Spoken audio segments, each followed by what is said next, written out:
તો સાબરકાંઠા જિલ્લાના હિંમતનગર નગરપાલિકામાં ડીઆરડીએ દ્વારા બ્લેકલિસ્ટ કરાયેલી ઉમા એન્ટરપ્રાઇઝને સિક્યુરિટી અને મેન પાવરનું ટેન્ડર અપાતા ગંભીર સવાલો ઊભા થયા છે।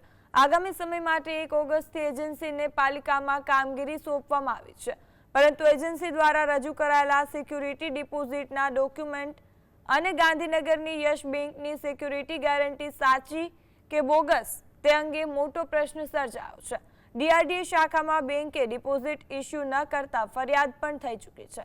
આ સિવાય 250થી વધુ મેન પાવરના ટેન્ડરમાં ચીફ ઓફિસર 150 અને વિપક્ષ 250 કર્મચારીઓના ઓર્ડરનો દાવો કરી રહ્યા છે, જેથી બંનેના નિવેદનોમાં સ્પષ્ટ વિરોધાભાસ જોવા મળી રહ્યો છે। અગાઉ 3 વર્ષ કામ કરી ચૂકેલી આ એજન્સીની મુશ્કેલીઓ હવે વધી રહી છે।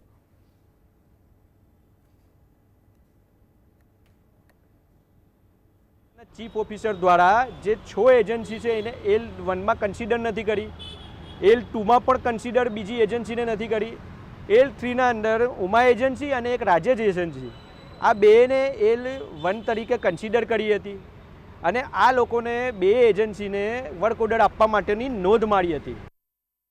બીજા ડોક્યુમેન્ટ જેને જેમ કે અનુભવના પ્રમાણપત્ર છે, એના જે સીએના સર્ટિફિકેટ રજૂ કર્યા છે એની ખરાઈ અમે કરવાનું ચાલુ છે। એમાં કોઈ અનિયમિતતા જણાશે તો એના વિરુદ્ધનું નિયમસરની કાર્યવાહી કરવામાં આવશે।